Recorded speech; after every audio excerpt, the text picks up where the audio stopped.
Take this job and shove it. I ain't working here no more.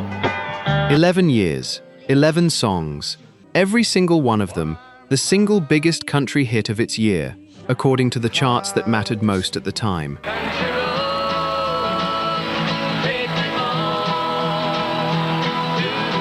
Some of these stories are funny, a couple of them are heartbreaking, all of them are true, or at least as true as Nashville legend ever gets.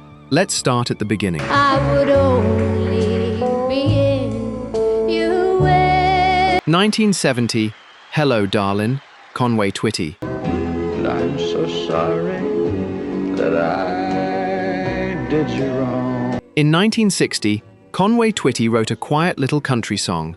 There was just one problem. Back then, Twitty wasn't a country singer. He was a rock and roll act, chasing radio spins with hits about teenage love. Help you bring you closer to the thing. Country music didn't have a place for him yet, so he recorded a rough demo, dropped the tape into a box, and moved on. For almost a decade, that tape just sat there, forgotten. Hold you in my arms one more time. By 1969, Twitty had switched over to country music completely. He dug through his old box of demos and pulled that one back out.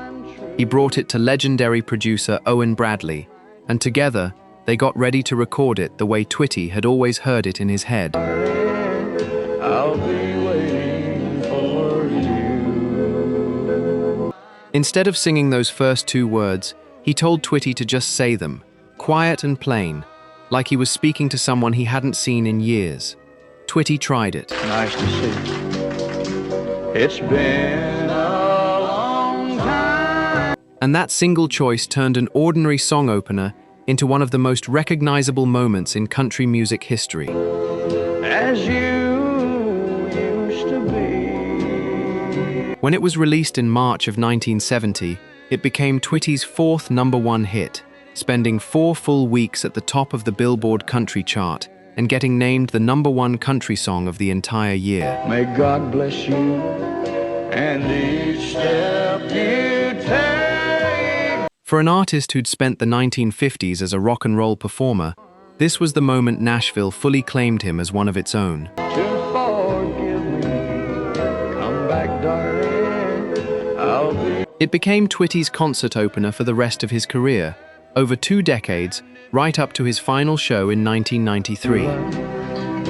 Are you happy? Hope you're doing. His longtime duet partner, Loretta Lynn, loved the song so much she recorded her own version the very next year. Even George Jones recorded a tribute cover of it after Twitty passed away. So much to me. If 1970 proved a song could sit forgotten in a box for 10 years and still become a legend, 1971 proved something almost the opposite, that a song didn't need a single country bone in its body to become one of the biggest country anthems ever written. Of a love so warm and true. 1971, Take Me Home, Country Roads, John Denver. Take me home. Here's something that might ruffle a few feathers. When this song was written, none of its 3 writers, Bill Danoff, Taffy Nivatt, or John Denver, had ever actually set foot in West Virginia. West Virginia, Mountain Mama. The real inspiration was a 2-lane back road outside Washington, D.C., in Maryland, where Danoff and his wife used to drive to visit family. Together around her. He started humming a melody about the road. It had a nice ring to it, but Maryland just didn't sing as well as another state 1 county over. That I should have been home yesterday. Yes. Here's the part almost nobody knows. Danoff grew up in Massachusetts, hundreds of miles from Appalachia. But late at night, if the atmosphere was right, he could pick up a powerful 50,000-watt radio station broadcasting all the way from Wheeling, West Virginia. Roads take me home to the place. As a kid lying in bed listening to a voice from somewhere he'd never been, That sense of faraway longing is what actually made it into the song's lyrics about a radio calling someone home. He'd never visited the place. He just knew what it sounded like to miss it. Road, take me home, that country road. When John Denver debuted the finished song live for the first time, the crowd gave him a 5-minute standing ovation. It became an instant favorite at West Virginia University football games, blasted from the stands every single week, even though, again, none of the writers had ever been there. Radio reminds me of my home far away. For over 40 years, most people assumed this was already an official West Virginia state song. It wasn't. It took a radio DJ noticing the gap on air in 2012 and 2 separate attempts at the state legislature before Take Me Home, Country Roads was finally made one of the state's 4 official songs in 2014. Mountain Mama, take me home. Nearly 45 years after 3 people who'd never been there wrote it.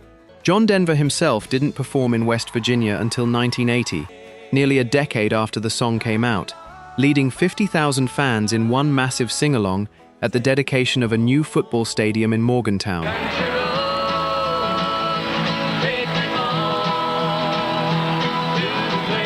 Decades later, in 2017, the state's own tourism office went so far as to license the rights to the song just to use it in their advertising.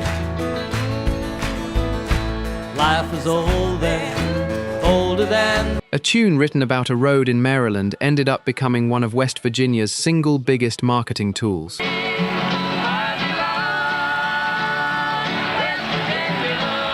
Not every biggest song of the year came from a heartbreak ballad or a folk troubadour. Sometimes it came from someone who never even planned on being a singer.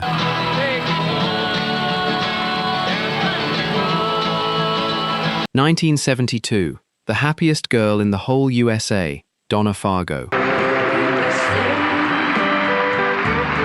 Good morning, morning. Before she was Donna Fargo, she was Yvonne Vaughn, an English teacher in Southern California, eventually the head of her school's English department. Singing was something she did on weekends. Clock so far away from the bed. Just one more minute. That Almost as a side hobby, nothing close to a career plan. Then she wrote a song about newlywed happiness. She wrote it herself, composed the melody herself, which was rare for a woman in country music at that time. Oh, I love you. Have a beautiful day and kiss the hand. When most female stars were handed songs written by men. Shine on me, sunshine, walk with me, whirling so skippity-doo. She'd originally planned to call it Happiest Girl in the World, but the rhyme scheme didn't sit right, so she swapped in USA instead. Happiest girl in the... The rest of the song, she said, practically wrote itself after that. It shot to #1 on the country charts, crossed over into the pop top 15, and won her a Grammy for Best Female Country Vocal Performance. Mine, now tell me the truth. Do these old shoes look funny? Almost overnight, a school teacher became a national star, and she followed it up almost immediately with another #1 hit, becoming one of the only female country artists of the decade with 2 straight million-selling singles. Honey, it's almost 9. By the end of the 1970s, Billboard ranked her as the 5th most successful female country artist of the entire decade, behind only Loretta Lynn, Dolly Parton, Tammy Wynette, and Lynn Anderson. Now shine on me, sunshine, walk with me, whirling so skippity. 3 of those names are going to come up again before we're finished today. Fun fact, years before she became a global pop icon, a very young singer performing under her birth name, Lizzie Grant, covered this exact song at one of her early gigs. You now know her as Lana Del Rey. Shine on me, sunshine, walk with me, whirling. Her success didn't last without a fight, though. In 1978, at the peak of her career, Fargo was diagnosed with multiple sclerosis. She kept performing and recording for decades afterward anyway, eventually shifting toward writing poetry and books. With me, whirling so skippity-doo all day. I'm the proof that the Happiest Girl wasn't just a lyric, it was a genuine outlook she held onto through real hardship. USA. Donna Fargo sang about being the happiest a person could be. The very next year's biggest song did the opposite, and it came from a songwriter who wrote it, and one of her other most famous songs, on the exact same afternoon. I'm the happiest girl in the whole 1973, Jolene, Dolly Parton. Please don't take him just because you care. Dolly Parton has told this story a few different ways over the years, but the pieces line up like this. Now, this is a true story for those of you that don't know. I wrote this song about 20 years ago about this woman down in Nashville that worked at the bank. She was trying to take care of my husband while I was out on the road. Well, that didn't go over too big with me. I fought that red-headed woman like a wildcat. She jerked my wig off and almost beat me to death with it. But I kept my husband. I got that sucker home and I beat the tar out of him. But she took that flicker of a feeling and turned it into one of the most covered songs in American music history. Recorded by everyone from the White Stripes to Beyoncé to Dolly's own goddaughter, Miley Cyrus. Oh, but I can easily understand how. The song reached #1 on the country chart in early 1974, and it's only grown in stature since. Decades later, Rolling Stone would rank it among the greatest songs ever recorded, in any genre, by anyone. Jolene, Jolene, Jolene. Oh, I'm begging of you. A level of respect that took the industry years to fully catch up to.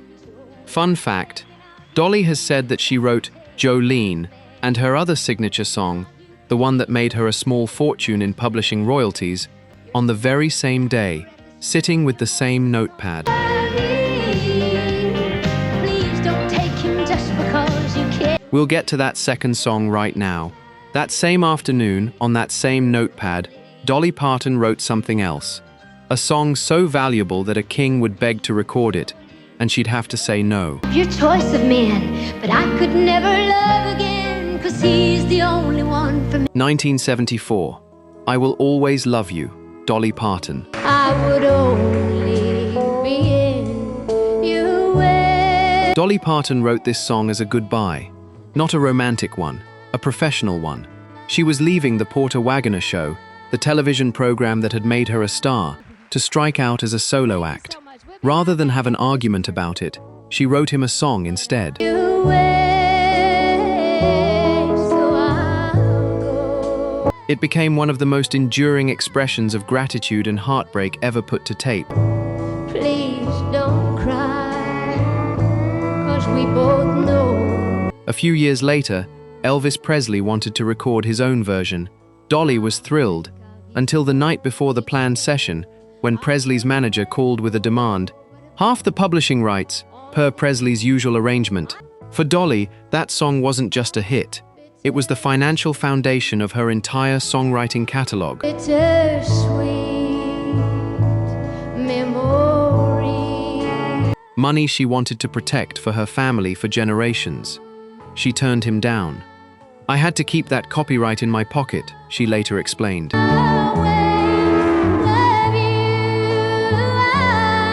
She has said she cried all night over it. She genuinely wanted to hear Elvis sing her words, but she never wavered. Elvis never recorded it. He did, however, reportedly sing it privately to his ex-wife Priscilla the day their divorce was finalized.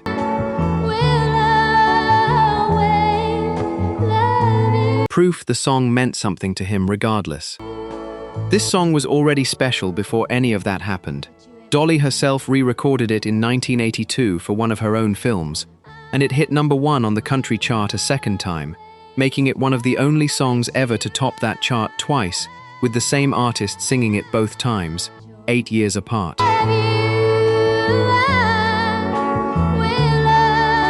Dolly Parton turned a rejection into a fortune.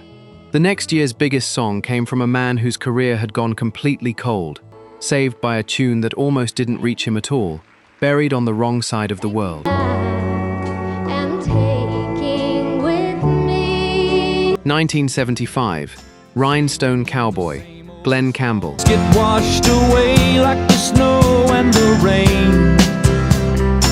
This song wasn't originally a hit at all. A New York songwriter named Larry Weiss wrote and recorded it in 1974, and in the United States, it barely registered. The only place it caught on even a little was Australia, where it limped to number 71 on the chart. Getting cards and letters from people I don't even know. That happened to be exactly where Glen Campbell was touring. He heard it on the radio, bought a cassette copy, and played it on repeat until he had it memorized.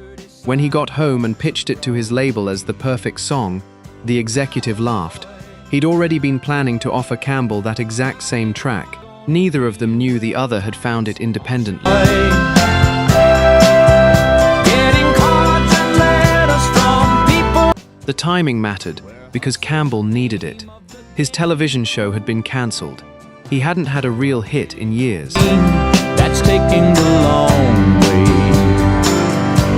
The song's lyrics, about a performer who's paid his dues on the hard, dirty streets of a city, still waiting for his big break, mirrored Campbell's own career almost exactly. And nice guys get washed away like the snow and the rain. Larry Weiss, the original writer, later said the song was practically a cry from his own heart, written during the years he was struggling to make it as a songwriter himself. Rhinestone Cowboy. When Campbell's version came out, it didn't just top the country chart, it topped the pop chart and the adult contemporary chart at the same time, something no single song had managed since 1961. The road to my horizon, but I'm gonna. Billboard ranked it the second biggest song of the entire year, across every genre combined. Campbell would later call it maybe the best song he ever sang in his life. And I dream of the things I'll do. Fun fact, decades later, in 2012, a much older Glen Campbell, by then living with Alzheimer's disease, performed this same song one final time at the Grammy Awards as part of his farewell tour. Like a A song about chasing one last shot at stardom became, in the end, the song he said goodbye with. inside my shoes. There'll be Glen Campbell sang about chasing a dream down a dirty city street. The next year's biggest hit came from two outlaws who wrote their chorus in the middle of a poker game, sparked of all things by a television commercial. my horizon, but I'm gonna be where. 1976, A Good-Hearted Woman, Waylon Jennings and Willie Nelson. Life he promised ain't what she's living today.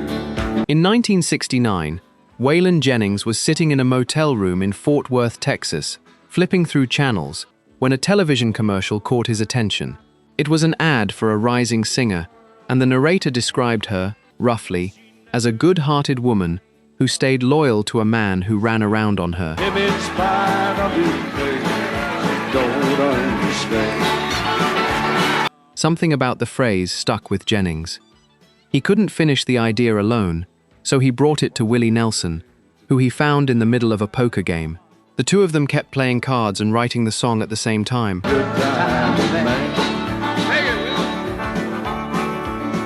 Tossing lines back and forth between hands while Nelson's wife wrote the lyrics down as they came. And when the party's all over, she'll welcome him back home. Jennings released his own solo version first in 1972, and it did well, reaching number 3 in the US and hitting number 1 up in Canada. So the bad things he's done, Lord. But it was the 1976 duet version with Willie Nelson, released on the groundbreaking album Wanted, The Outlaws, the first country album ever certified platinum.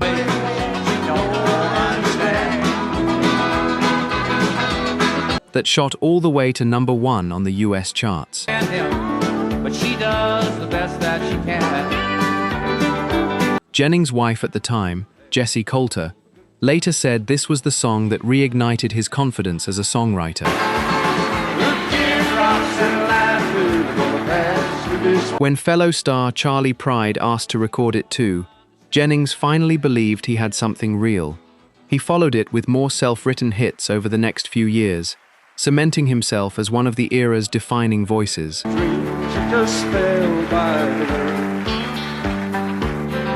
That album, and this song, helped crystallize what became known as the outlaw country movement. Rougher, rawer artists pushing back against Nashville's polished, string-heavy, country-politan sound.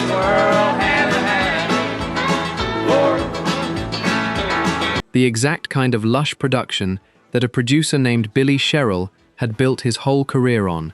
Keep that name in mind. He's going to come up again before we're done today. But she never complains of the bad times or the bad things. The Outlaws were tearing up Nashville's rulebook.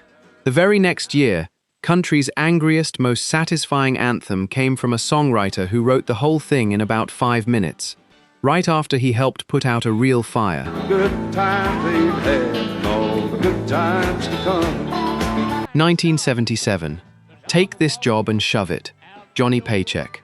Take this job and shove it. I ain't working here no more. A lot of people still assume Johnny Paycheck wrote this song himself. He didn't. It was written by David Allan Coe, an outlaw country figure who at the time was taking a break from the music business entirely, living an unconventional life on a boat docked in Nashville. Had the guts to say, take this job and shove it. The story goes that one night, Coe spotted a fire on the waterfront, rushed down, and helped cut several boats loose from a burning dock to save them.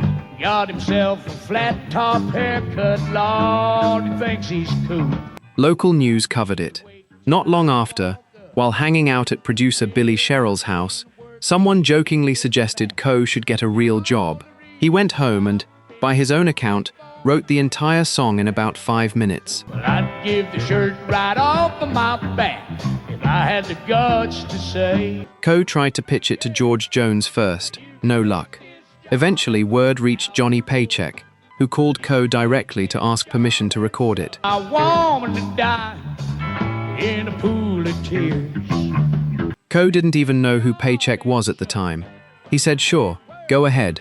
It became Paycheck's only #1 hit, spending 2 weeks at the top and 18 weeks on the chart overall. Well, the foreman, he's a regular dog.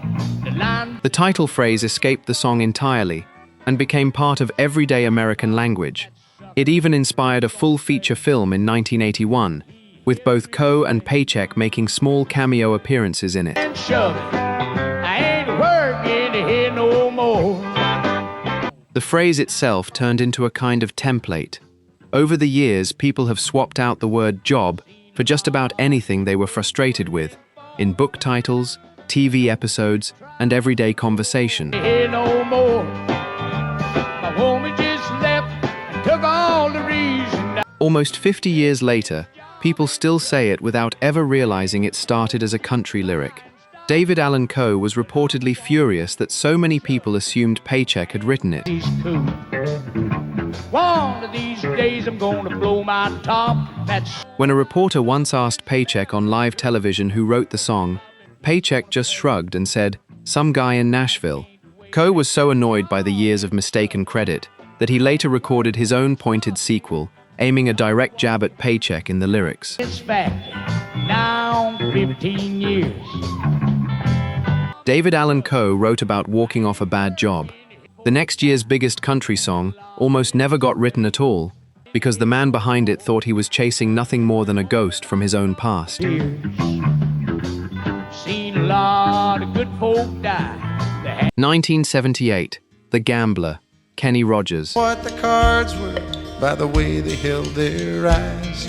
So if you don't In August of 1976, a young songwriter named Don Schlitz was working the graveyard shift as a computer operator in Nashville.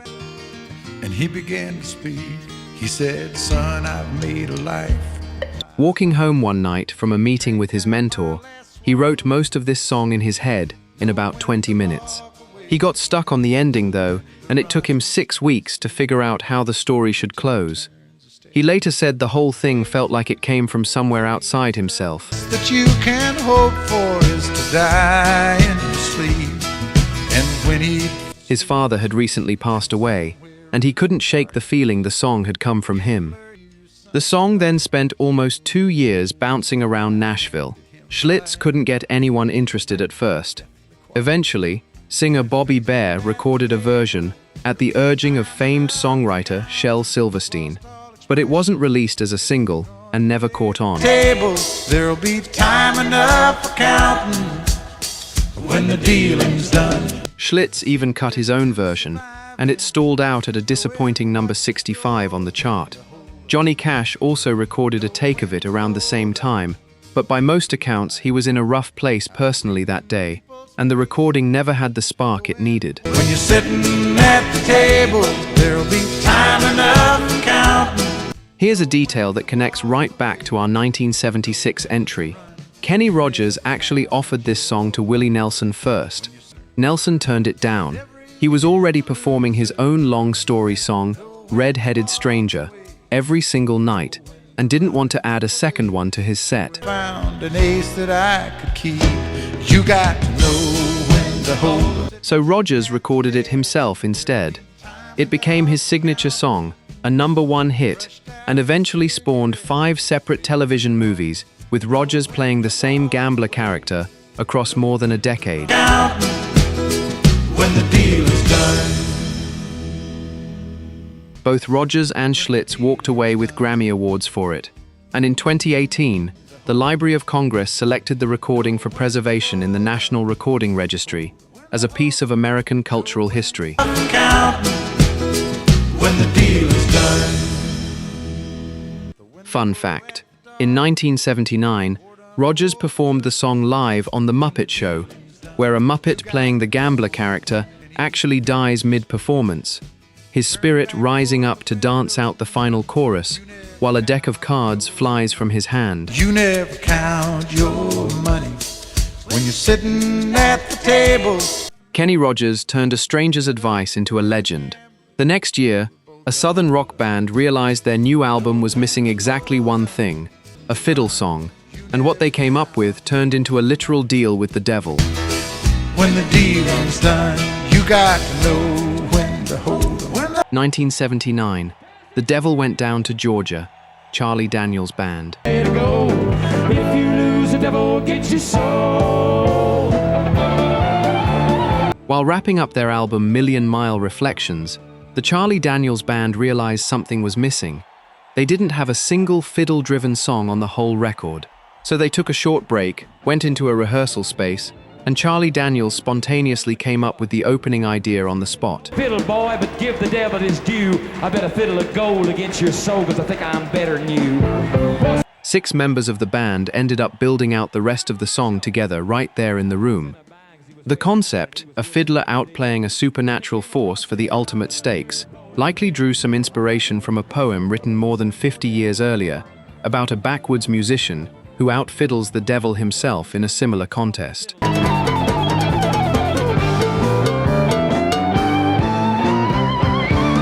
It became the band's only #1 country hit, holding the top spot for 1 week, and crossed over to #3 on the pop chart, held off the top only by disco-era giants like Earth, Wind and Fire, in a moment that captured just how strange and split the American music landscape was in 1979. The strings and it made an evil hiss. Then a band of demons joined in. It sounded something like... It went on to sell over 1 million copies and was certified platinum a decade later.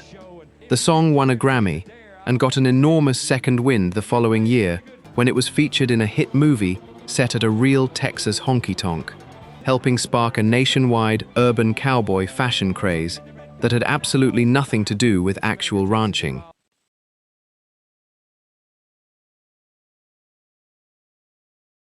Decades later, this song became the final boss battle in the video game Guitar Hero 3, and in that version, it's possible for the player to let the devil win. Charlie Daniels was reportedly not thrilled about that twist, saying it went against the entire point of the song. But I'll take your bet you're gonna regret, cause I'm the best as ever been. Johnny rising up your boat. Charlie Daniels beat the devil with a fiddle, but our final song nearly didn't survive its own recording session at all. A track so heavy, it took almost 2 years and one stubborn producer's refusal to give up.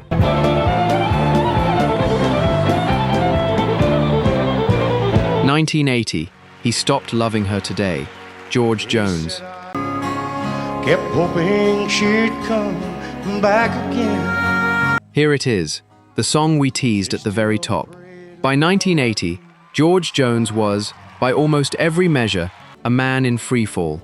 His marriage to fellow star Tammy Wynette had ended in a painful, very public divorce. He was deep into addiction, missing so many concerts that fans and critics had started calling him No-Show Jones. He kept her pictures on his wall. He was broke. Many people in the industry had quietly written him off as finished. His producer, Billy Sherrill, the same countrypolitan architect the Outlaws had been rebelling against back in 1976, brought Jones a song written by Bobby Braddock and Curly Putman, the same songwriting duo behind Tammy Wynette's own biggest hit. Every single high low. It told the story of a man who loved one woman his entire life and never truly let her go, even at the very end. Jones hated it. He told Sherrill flatly that nobody would ever buy something so long, slow, and sad. He stopped loving her today.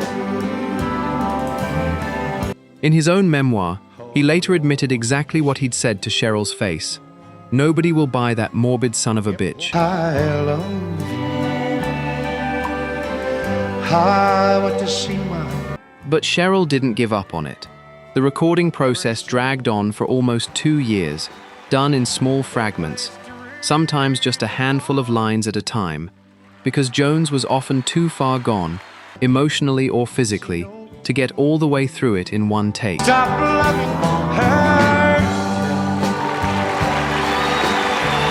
One studio engineer who worked the sessions later said Jones's speech was frequently too slurred to even follow the melody, and that the final spoken passage was recorded a full 18 months after the first verse was cut. This time, he's over her for good. And he stopped loving her. The song's devastating spoken word section, where the man's lost love visits his funeral, wasn't even in the songwriter's original draft. Sherrill added it himself, convinced the story needed it to land, and reportedly filled an entire notebook with rewrites trying to get it right. I watch the years pass slowly by. There's one more detail that shows just how personal this recording really was. During one of the key sessions, Jones's ex-wife, Tammy Wynette, showed up at the studio with her husband to watch through the glass. Jones could see them from the booth the whole time he sang.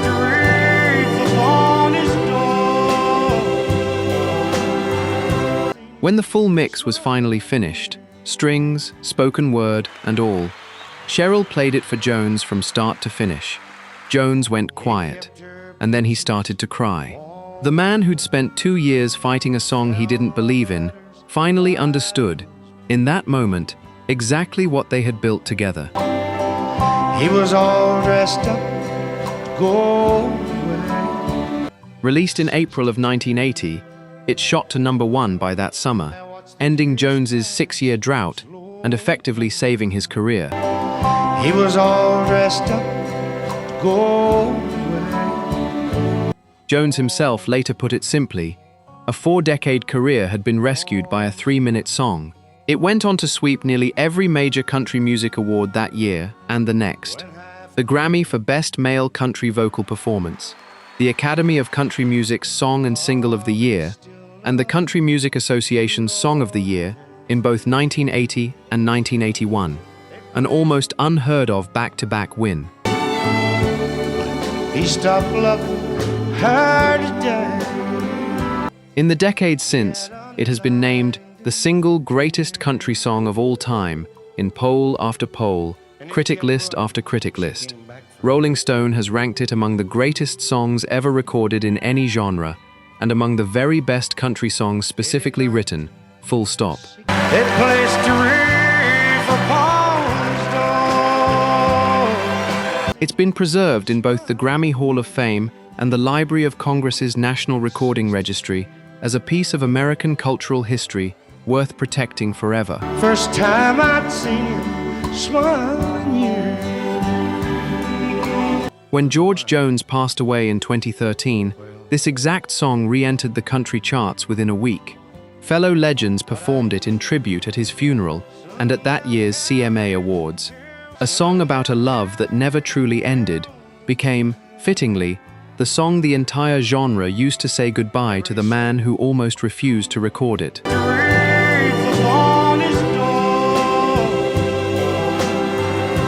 If you want us to keep this train rolling into the next decade, because the 1980s bring us big hair, bigger crossovers, and some of the wildest stories in country music history, hit subscribe and turn on notifications so you don't miss it. Until next time, this has been Thoneey Manuel. He stopped loving